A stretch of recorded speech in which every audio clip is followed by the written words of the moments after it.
नमस्कार, बहुत स्वागत है आपका। मैं हूं आपके साथ विवेक शुक्ला और आप देख रहे हैं यूपी मांगे उत्तर। कल काशी को प्रधानमंत्री नरेंद्र मोदी 1500 करोड़ से ज्यादा की सौगात देने जा रहे हैं। रुद्राक्ष कन्वेंशन सेंटर से लेकर double decker cruise, multi level parking के अलावा बहुत कुछ है जिसकी सौगात कल पीएम मोदी वाराणसी को देंगे। अब इसके आगे वो देखने की अब आप कोशिश करिए जो अभी भले ही ना दिख रहा हो लेकिन आगे दिखेगा। मोदी के वाराणसी दौरे के मायने को आप गहराई से समझिए। 2022 में यूपी विधानसभा चुनाव होने हैं। उससे पहले मोदी वाराणसी में एक बड़े कार्यक्रम को करने जा रहे हैं। यूपी सरकार भी इस कार्यक्रम को सफल बनाने की सारी तैयारी कर चुकी है।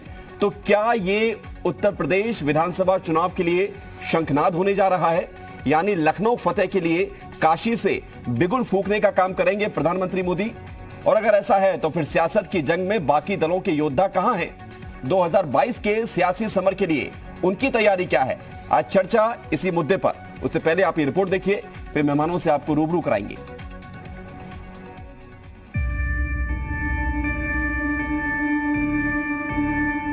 करीब 8 महीनों के बाद प्रधानमंत्री नरेंद्र मोदी अपने संसदीय क्षेत्र वाराणसी के दौरे पर आ रहे हैं। पीएम मोदी अपने इस दौरे में काशी वासियों को अरबों की सौगात देंगे।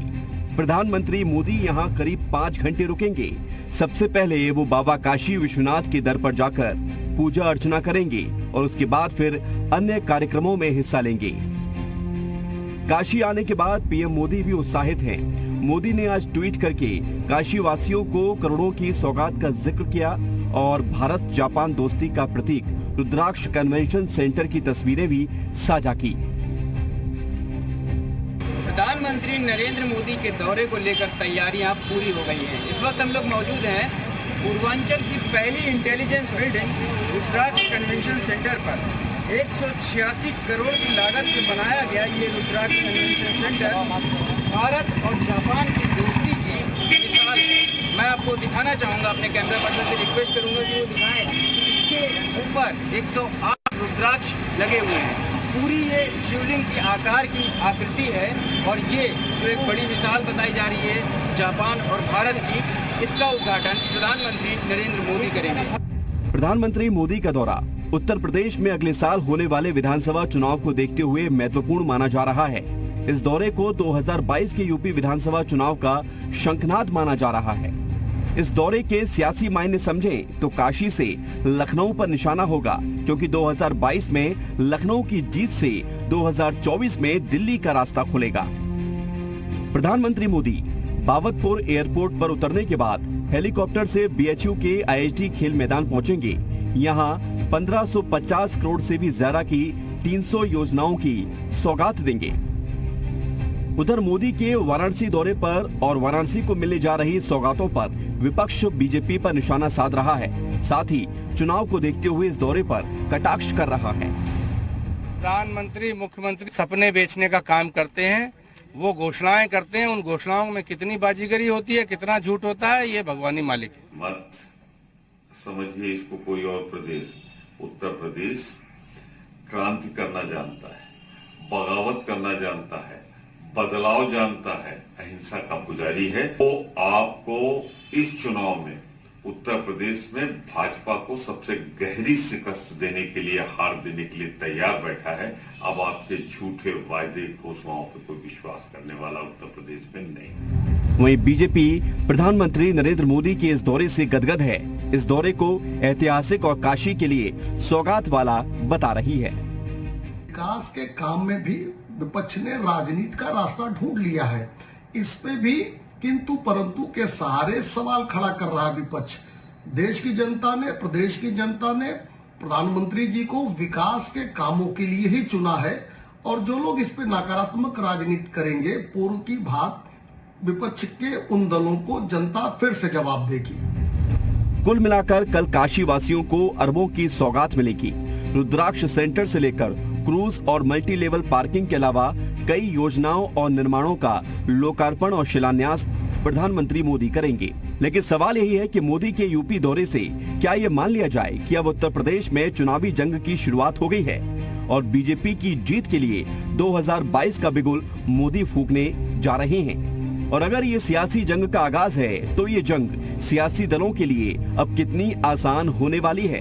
ब्यूरो रिपोर्ट, जी मीडिया। जी हाँ, तो सवाल कई सारे हैं इस दौरे को क्या चुनावी शंखनाद के तौर पर 2022 में होने वाले विधानसभा चुनाव से पहले की एक तस्वीर के तौर पर देखा जाए, या फिर ये हर उस दौरे के समान है जहां पर करोड़ों के विकास कार्यों का लोकार्पण और शिलान्यास होता है। ये महत्वपूर्ण दौरा तो है, ये बात सबके सामने है, किसी से छुपी हुई नहीं है। इसके मायने भी समझने की कोशिश करेंगे, चुनावी शंखनाद से भी इसको जोड़ेंगे। खास मेहमान हमारे साथ जुड़ रहे हैं, चर्चा करते हैं। शुरुआत करते हैं समीर सिंह, प्रवक्ता भारतीय जनता पार्टी के, हमारे साथ जुड़ गए हैं। बहुत स्वागत आपका। समाजवादी पार्टी का पक्ष रखने के लिए नाहिद लारी खान जी हमारे साथ जुड़ गए हैं। बहुत स्वागत आपका नाहिद लारी खान जी। कांग्रेस का पक्ष रखने के लिए कांग्रेस के प्रवक्ता कृष्णकांत पांडे जी हमारे साथ जुड़े हैं। बहुत स्वागत आपका पांडे जी। रुद्र प्रताप पांडे हमारे साथ जुड़ गए हैं, राजनीतिक विश्लेषक हैं आप, आपका ही बहुत बहुत स्वागत रुद्र प्रताप पांडे जी। और कुछ देर में हमारे सहयोगी राममोहन शर्मा भी वाराणसी से जुड़ेंगे, उनसे भी हम बात करेंगे क्योंकि वो बारीकी से इस कार्यक्रम को देख भी रहे हैं। शुरुआत समीर सिंह जी आपसे, क्या वाकई में विकास कार्यों को ही इस दौरे में देखा जाए या 2022 के चुनाव के विकास के लिए, बीजेपी के विकास के लिए, या उस चुनाव के शंखनाद के तौर पर इस दौरे को देखा जाए? क्या उसकी तैयारी है? क्या बिगुल फूंकने आ रहे हैं प्रधानमंत्री मोदी काशी से लखनऊ के लिए?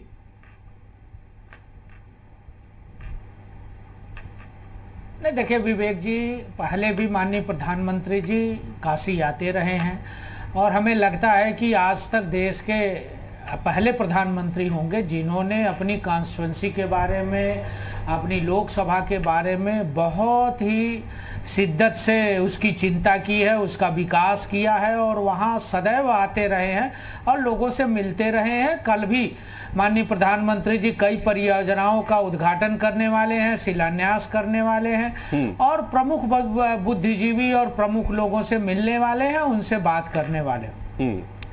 लेकिन विपक्ष कह रहा है कि ये झूठी घोषणा है, जनता को राजनीतिक निहितार्थ तो राजनीति नहीं। देखिए विपक्ष तो सवेरे से शाम झूठ बोल रहा है विवेक जी, मैं उस पर कुछ नहीं कर सकता। लेकिन उत्तर प्रदेश 2017 में योगी आदित्यनाथ जी की सरकार बनी थी और माननीय मोदी जी की 2014 में देश के अंदर सरकार बनी थी। मोदी जी और योगी जी ने पहले दिन से कहा कि देश का विकास, योगी जी ने कहा उत्तर प्रदेश का विकास हमारी प्राथमिकता है, जाति धर्म संप्रदाय के खिलाफ सभी लोगों का विकास हो, इसका हमारा उद्देश्य है। हमारी मानसिकता है कि सबका विकास, सबका साथ, सबका विश्वास, इस नारे के साथ हम आगे बढ़े थे। और आज माननीय प्रधानमंत्री जी कल 1500 से अधिक करोड़ रुपए की विश्वास में विपक्ष नहीं आता है क्या? विपक्ष को विश्वास क्यों नहीं है कि आपका विकास ये लोगों के काम आने वाला है? नहीं विवेक जी, अब विपक्ष को कैसे विश्वास दिलाएं? योगी आदित्यनाथ जी पहली कैबिनेट में 36,000 करोड़ रुपए का कर्जा माफ करते हैं, 1,40,000 करोड़ रुपए का गन्ना मूल्य भुगतान करते हैं, 57 लाख मीट्रिक टन गेहूं खरीदते हैं, प्रधानमंत्री जी किसान सम्मान निधि देते हैं, पूर्वांचल का एकमात्र खाद कारखाना फर्टिलाइजर जो बंद पड़ा था माननीय प्रधानमंत्री जी ने 14 में शिलान्यास किया था प्रधानमंत्री बनने के बाद, और आज बन के तैयार है, उसका उद्घाटन होने ठीक है। समीर सिंह जी, इन सारी बातों पर भी हम चर्चा करेंगे और बाकी मेहमानों को भी इस चर्चा में शामिल करते हैं। समीर सिंह जी, नाहिद लारी खान जी, प्रधानमंत्री मोदी वाराणसी आ रहे हैं, करोड़ों के विकास कार्यों, निर्माणों, इनका लोकार्पण और शिलान्यास होने जा रहा है। चुनाव को लेकर भी तैयारियां हैं, आपकी भी तैयारियां शुरू हो गई, सभी दल इसमें तैयारी कर रहे हैं, तो इस लिहाज से क्या ये महत्वपूर्ण होगा विपक्ष के लिए, किसको देखें? विवेक जी, दरअसल मेरा वीडियो ठीक नहीं आ रहा होगा, यहाँ इलेक्ट्रिसिटी प्रॉब्लम है, लाइट नहीं आ रही है। बहरहाल मैं अपनी बात कहने की कोशिश करती हूँ। बात यह है कि देखिए पूरे विश्व में बनारस की जो सुबह बनारस के नाम से पूरा विश्व में काशी प्रसिद्ध है, आपको तो ये बात मालूम ही है। जिस प्रकार से सुबह जो है मंदिरों में जो है घंटे बजते हैं, उसकी मधुर आवाजें आती हैं, पूजा अर्चना होना शुरू हो जाती है मंदिरों में, लोग घाटों पर स्नान करने पहुंच जाते हैं, मस्जिदों में से भी आजान आने लग जाती है। कुल मिलाकर जिस तरह से पूजा अर्चना होती है और जो माहौल बनता है वो इतना सुंदर माहौल बनता है, इतना सुहावना माहौल बनता है कि वो देखते बनता है ये माहौल। क्योंकि मैं काशी के मतलब मैं भदोई की रहने वाली हूँ, बनारस के पास ही है, और आप ये भी समझे कि वहां के लोग जो है, चाहे महिलाएं हैं चाहे नौजवान हो, वो बरसों से वहां जो है घाटों पर बैठकर गीत गुनगुनाते थे, गंगा तेरा पानी अमृत, गंगा तेरा पानी अमृत। परंतु बड़े दुखी मन से मैं कहना चाहती हूँ कि इस कोरोना काल में जिस तरह से गंगा जी में जो है बड़ी संख्या में लाशें उतराती मिली, जिस तरह से घाटों में बड़ी संख्या में शव थे, उस पर से कफन तक चोरी कर लिया गया। अब ये सब देखकर बेचारों को जो है हिंदू रीति रिवाज से जो है अंतिम संस्कार भी नहीं नसीब हुआ। अब ये सब देखकर जो है वहां की जनता इतना दुखी है, वहां की सम्मानित जनता इतनी दुखी है, बहुत दुखी मन से अब वो लोग कहते हैं मोदी योगी राज में गंगा तेरा पानी हुआ संक्रमित। अब ये बताइए कि जब पवित्र गंगा जी का पानी संक्रमित हो रहा था तब तो मोदी जी वहां नहीं गए। अब 6 महीने चुनाव को बाकी है तो मोदी जी को बनारस याद आ गया। अरे मोदी जी को और योगी जी को पूरी भारतीय जनता पार्टी को समझना चाहिए है कि बनारस के लोग जो है बहुत ही इंटेलिजेंट है, सामाजिक रूप से भी और पॉलिटिकल रूप से भी। वो सब समझ रहे हैं कि मोदी जी क्यों 6 महीने चुनाव के 6 महीने पहले यहाँ आ गए। अब मोदी जी अपना जो है वहां पर कार्यालय भी शिफ्ट कर ले तो भी वहां की जो सम्मानित जनता है उनके ऊपर कोई फर्क नहीं पड़ेगा। वो अब मोदी और योगी जी। ठीक है नाहिद लारी खान जी, हम आपके पास लौटेंगे क्योंकि आपसे मैं दूसरा सवाल ही पूछता, लेकिन वो फ्रेम ऐसा है कि आपका चेहरा अभी साफ नजर नहीं आ रहा है। क्योंकि आपकी आवाज महत्वपूर्ण है तो लोगों को चाहिए भी ये देखना कि कौन बोल रहा है, तो इसलिए आपके पास हम लौटेंगे जैसे ही फ्रेम ठीक होगा। रुद्र प्रताप दुबे जी, सवाल मेरा आपसे, कितना महत्वपूर्ण ये दौरा माना जाए प्रधानमंत्री मोदी का 2022 के लिहाज से? क्या बीजेपी 2022 के जंग में, हालांकि बीजेपी कभी हमेशा ये कहती है कि एक चुनाव खत्म होने के बाद अगले दिन से ही वो अगले चुनाव की तैयारी कर देती है, लेकिन क्या इसे औपचारिकता मानी जाए तैयारी 2022 की? अब विवेक जी, 17 मई 2014 नरेंद्र मोदी जी अपना चुनाव जीतते हैं और बनारस पहुंचते हैं। वो उनका पहला औपचारिक दौरा गिना जाएगा जीत के बाद का। 7 साल में 23 बार वो बनारस आ चुके हैं। जो लोग टाइमिंग की बात करते हैं उनके लिए मैं बता रहा हूं, 19 जून 2020 पहली बार वीडियो कॉन्फ्रेंसिंग करते हैं बनारस के लोगों के साथ, क्योंकि ये कोविड पीरियड चल रहा था, इसमें आ नहीं सकते थे। तब से लेकर अब तक 9 बार वीडियो कॉन्फ्रेंसिंग कर चुके हैं। तो 23 प्रत्यक्ष और 9 बार अप्रत्यक्ष, तो पिछले 7 सालों में 32 बार वो बनारस के लोगों से संवाद कर चुके हैं। तो एक साल में 5 बार, 2.5 महीने में लगभग 1 बार। अगर इसको किसी चुनाव से जोड़ेंगे तो ये पूरा परिप्रेक्ष्य उभर के नहीं आएगा।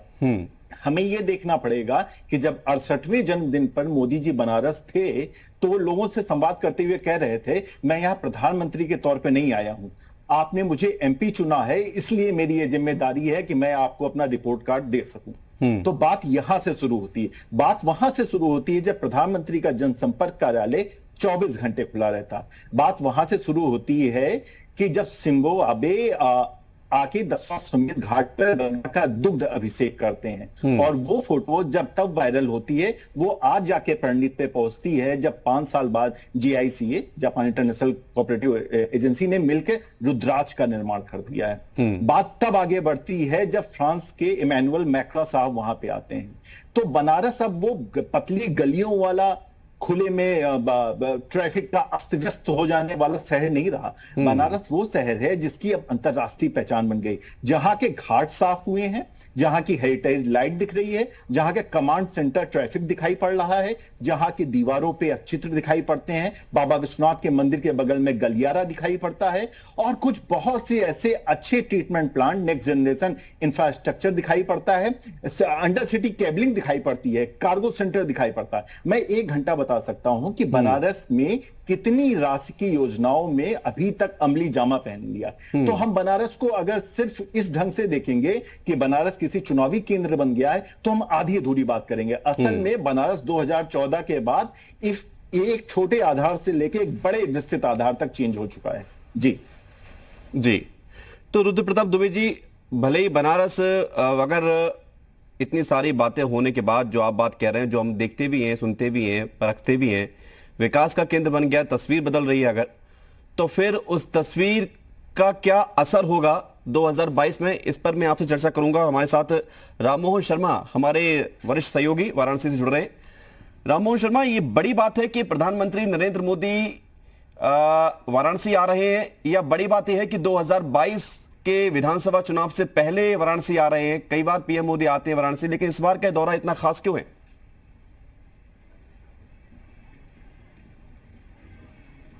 देखिए, कोई सांसद अपने संसदीय क्षेत्र में आए ये कतई बड़ी बात नहीं है, लेकिन प्रधानमंत्री नरेंद्र मोदी एक सांसद होने के साथ साथ प्रधानमंत्री भी हैं, इसलिए ये बड़ी बात है। और दूसरी बात ये कि 8 महीने के बाद ये दौरा है, और जब जब प्रधानमंत्री अपने संसदीय क्षेत्र में आते हैं, ऐसे बहुत कम सांसद होते हैं कि जिन्हें ये मौका मिलता है, या ये कहिए कि जो इस विजन के साथ चलते हैं कि वो अपने संसदीय क्षेत्र में जब जब जाएं तो सैकड़ों करोड़ की योजनाओं का या तो लोकार्पण करें या शिलान्यास करें। इस बार 1582 करोड़ लगभग रुपए हैं जिन योजनाओं का लोकार्पण और शिलान्यास होना है। 700 करोड़ से ज्यादा की योजनाएं वो हैं जिनका लोकार्पण होना है, और तकरीबन 800 करोड़ के आसपास योजनाएं वो हैं जिनका शिलान्यास प्रधानमंत्री करेंगे। कई चीजें हैं जिनके बारे में विस्तार से हम अपनी रिपोर्ट्स में कल से दिखा रहे हैं कि क्या क्या चीजें हैं जिनका उद्घाटन प्रधानमंत्री करेंगे, लोकार्पण करेंगे। मुख्य बात जो है, वाराणसी में तब्दीली तो हुई है। अगर राजनीतिक लोग ये कहते हैं कि तब्दीली नहीं हुई तो संभवतः उन्हें बनारस घूमना चाहिए। जिस घाट पर इस वक्त हम खड़े हैं, इस घाट का नाम 80 घाट है। ये सबसे दक्षिणी छोर पर घाटों की अगर हम श्रृंखला की बात करें तो सबसे दक्षिणी घाट है 80 घाट। बहुत पुराना घाट है, इसका अपना महात्म्य है। अब जब मैं तस्वीरें कल देख रहा था, एक क्रूज गंगा में पहले से चलता है, दूसरे क्रूज का कल लोकार्पण होगा, और उस क्रूज पर LED टीवी लगी होगी जिस पर हर घाट का विश्लेषण, हर घाट के बारे में बारीकी से जानकारी, ये सारी चीजें बताई जाएंगी। तो जब भी कोई पर्यटक आता है, संभवतः उसे गाइड की जरूरत पड़ती है कि वो जाने काशी की प्राचीनता के बारे में, लेकिन अब ऑडियो विजुअल के जरिए चीजें लोगों तक पहुंचेंगी। और ऐसी कई चीजें, ऐसी कई नवीनताएं काशी में हुई हैं। अगर कोई ये कहे कि नहीं हुआ है तो शायद उन्हें दोबारा इस बारे में सोचना चाहिए। हाँ, बिल्कुल, और काशी घूमने की भी जरूरत है। अगर वो चीजें नजर नहीं आ रही हैं राम मोहन, तो फिर उन्हें काशी भी घूमना चाहिए, और सत्ता पक्ष को भी काशी उन लोगों को घुमाना चाहिए जो ये सवाल उठाते हैं कि काशी में कुछ नहीं हुआ है। हमारे साथ कृष्णकांत पांडे भी जुड़े हुए हैं। कृष्णकांत पांडे जी, सवाल मेरा आपसे कि पीएम मोदी अपने संसदीय क्षेत्र में आ रहे हैं, करोड़ों के विकास कार्यों का लोकार्पण शिलान्यास करने जा रहे हैं, काशी की तस्वीर बदलती हुई नजर आ रही है। क्या हम राजनीतिक विचारधारा से ऊपर उठकर इसकी तारीफ नहीं कर सकते? नहीं, अगर तारीफ जैसा कोई भी काम होगा तो निश्चित रूप से किया जाएगा, और विपक्ष का यह कर्तव्य होता है कि वह आईना दिखाए। अगर आप अच्छा काम कर रहे हैं तो निश्चित अच्छी बात कहेंगे, अगर आप अच्छी काम नहीं कर रहे हैं अच्छे, तो उसका कहीं न कहीं हम आपको आईना दिखाने का काम करेंगे। हमारे कुछ सवाल है जिसमें आप उसको तारीफ समझ सकते हैं या उनको आईना दिखाना समझ सकते हैं। कि बनारस में जब मानवता, जब पूरे देश में ही कोविड का काल चल रहा था, दुनिया में चल रहा था, कोई एक ही जगह नहीं चल रहा था, लेकिन बनारस में जब मानवता तार तार हो रही थी, 80 से, चूंकि बनारस का महत्व तो इसलिए भी अब ज्यादा है चूंकि धार्मिक और सांस्कृतिक तो अलग मुद्दा है, लेकिन चूंकि प्रधानमंत्री बनारस का नेतृत्व कर रहे हैं, वहां के वो जनप्रतिनिधि है, इसलिए बनारस का महत्व ज्यादा हो जाता है। बनारस में जब एक एक दिन में 80 से भी ज्यादा मौतें हो रही थी, और जो सबसे महत्वपूर्ण, समीर भाई बैठे हुए हैं भारतीय जनता पार्टी के, वो अच्छी तरह इस बात को स्वीकार करेंगे कि बनारस में हरिश्चंद्र घाट और मणिकर्णिका घाट जो दुनिया में फेमस है, हिंदुस्तान में नहीं दुनिया में फेमस है, इसके बाद 16 और श्मशान घाट बनारस में बनाने पड़े। सूल टंकेश्वर, अदलपुरा, बेतावा, रमना, मुड़ादेव, रामेश्वर, करौती, नगवा, डोमरी। मुझे ब्रेक पर जाना है, उसके बाद ब्रेक से लौट के आपकी पूरी बात सुनेंगे, अगर आप कंक्लूड कर सके 10 सेकंड में। तो इतने घाट बनाने पड़े, और प्रधानमंत्री जी के संसदीय क्षेत्र होने के नाते जहां इस तरह से लाशों का तांता लग गया, मैं समझता हूं यह बहुत ही दुर्भाग्यपूर्ण है। ठीक है, ये जवाब देंगे समीर सिंह जी, इसका जवाब देंगे। नाहिद लारी खान ने जो सवाल उठाया उसका भी जवाब देंगे। साथ ही इस दौरे को लेकर जो महत्वपूर्ण बातें सामने आ रही है उस पर भी हम चर्चा करेंगे। छोटा सा ब्रेक है, यहां पर छोटे से ब्रेक लिए रुकना होगा, चल लौटते हैं।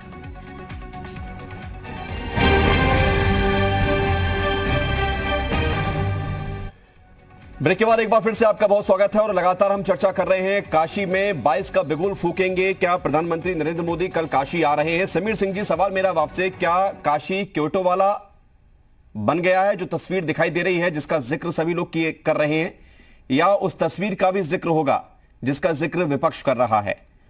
जवाब दीजिए।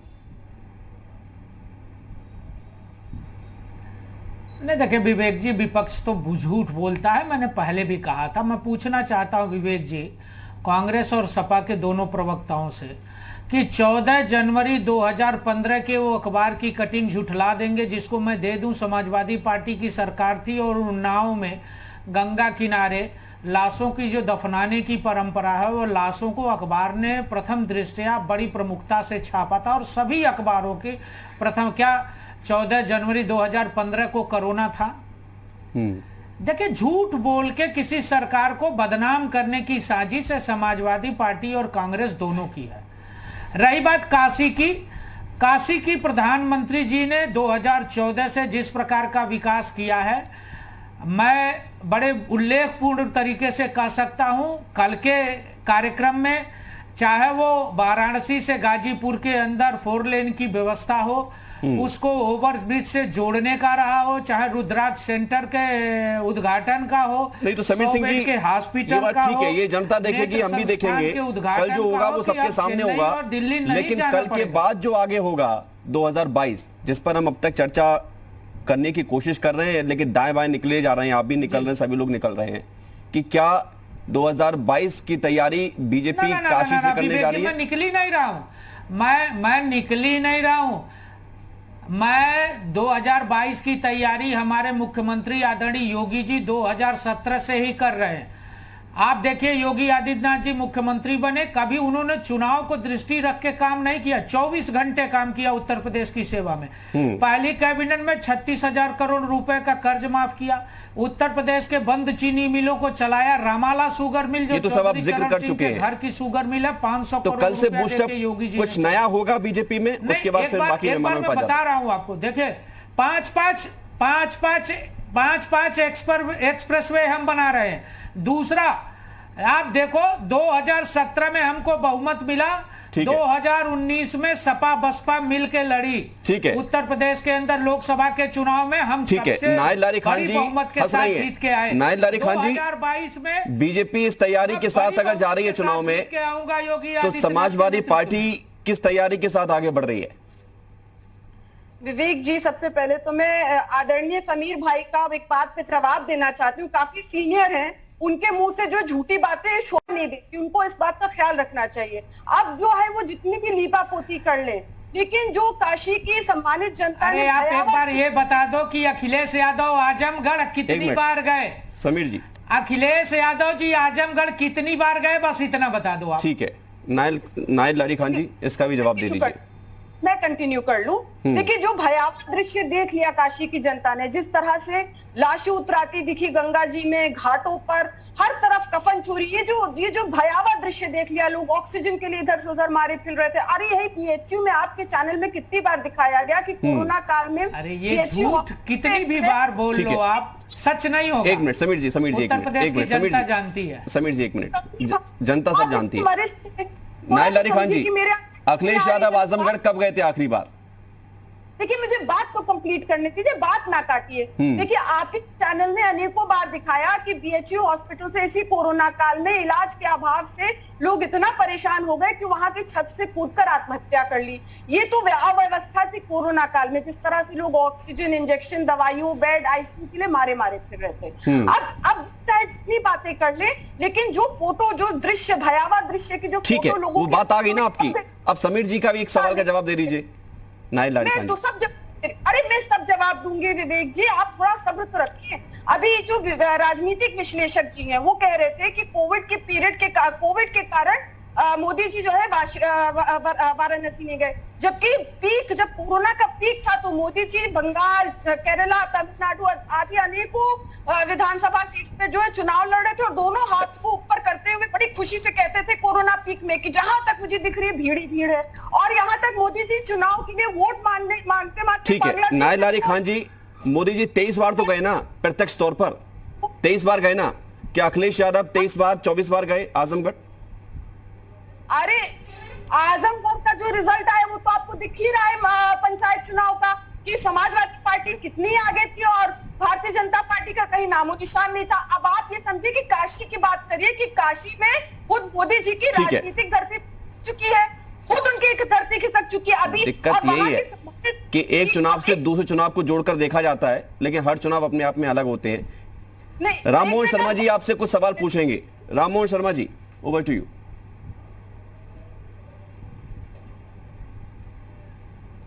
सवाल दरअसल ये है नाहिद जी कि आप देखिए अपनी गलती कभी मानते नहीं हैं और बीजेपी वाले अपनी गलती नहीं मानते हैं। सीधी बात बहुत सरल ये है कि प्रधानमंत्री अगर काशी आ रहे हैं, बनारस में वो आकर योजनाओं का शिलान्यास कर रहे हैं, क्या पूर्वांचल को लेकर समाजवादी पार्टी का प्लान है?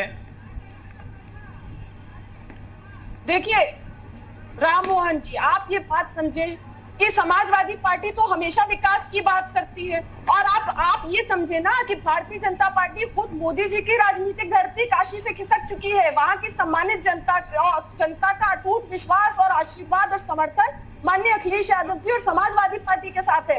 इसका सीधा उदाहरण यह है कि अभी 4 महीने पहले वहां एमएलसी का चुनाव हुआ था, शिक्षक और स्नातक के पढ़े लिखों का चुनाव था, और इसमें कौन से वर्ग के लोग हैं ये मुझे बताने की आवश्यकता नहीं है। और वहां बीजेपी 20 साल से काबिज थी, जब मोदी जी का राजनीतिक रूप से वहां पर कोई वजूद नहीं था, तब भी 20 साल से वहां काबिज थी। वहां की जनता ने, वहां के शिक्षक पढ़े लिखों ने अपना आशीर्वाद और समर्थन समाजवादी पार्टी को दिया, और दोनों सीट पर मोदी जी हारे। ये मोदी जी की हार, समाजवादी पार्टी की परचम लहराया। कृष्णकांत पांडे जी, सवाल मेरा आपसे कि क्या तैयारी है अगर यहां पर चुनावी बिगुल की बात की जा रही है, राजनीतिक माइलेज की बात की जा रही है, 2022 की तैयारी की बात की जा रही है, तो कांग्रेस कहां खड़ी है? जवाब आपको भी दूंगा। पहले भारतीय जनता पार्टी के प्रवक्ता के 2015 के बयान, हालांकि उस समय हमारी कोई सरकार नहीं थी। बनारस में सिर्फ 2 गांव का जिक्र करूंगा, चांदपुर और अनंतपुर, 2 गांव का जिक्र करूंगा।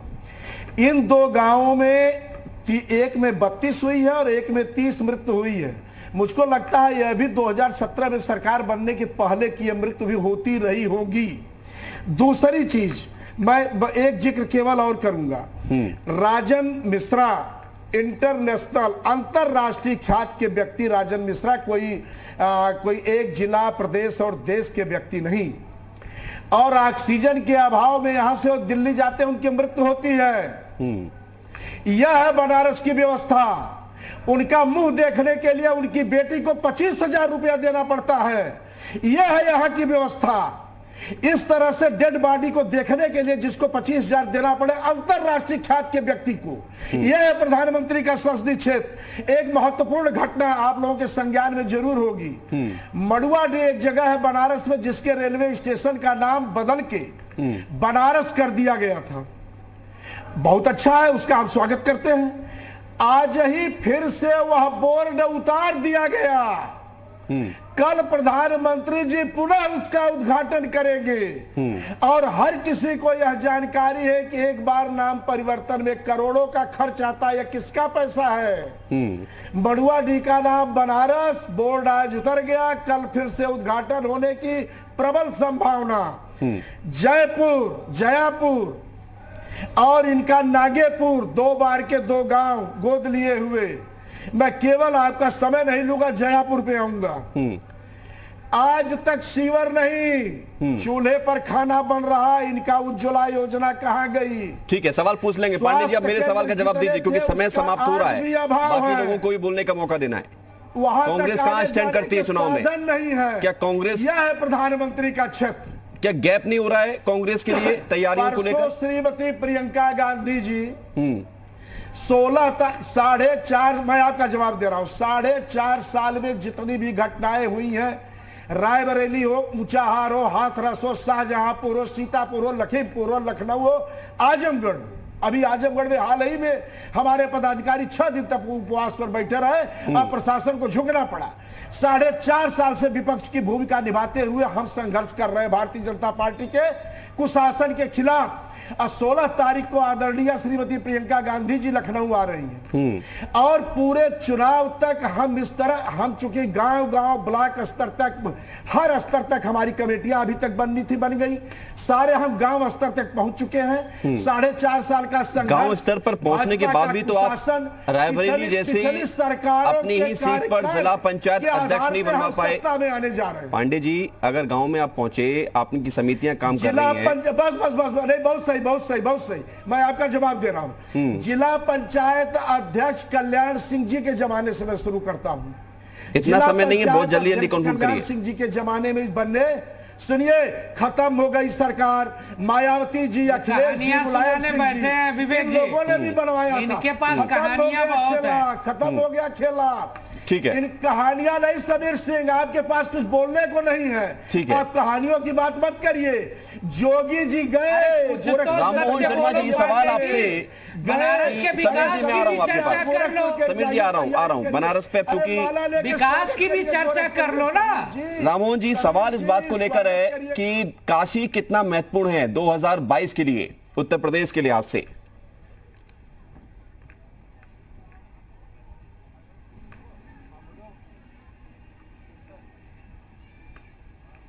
आवाज मिल पा रही है आपको राममोहन शर्मा जी?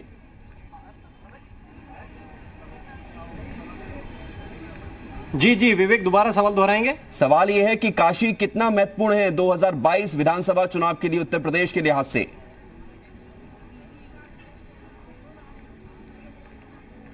अब देखिए, काशी जो है वो पूर्वांचल के लिए एक तरह का केंद्र है, और जिसकी सरकार बनती है वो पूर्वांचल से जो हवा चलती है उसी के आधार पर बनती है। चाहे वो अखिलेश यादव की सरकार इससे पहले बनी हो या उससे पहले मायावती की सरकार बनी हो, जो इस क्षेत्र को साधने में कामयाब हो जाता है।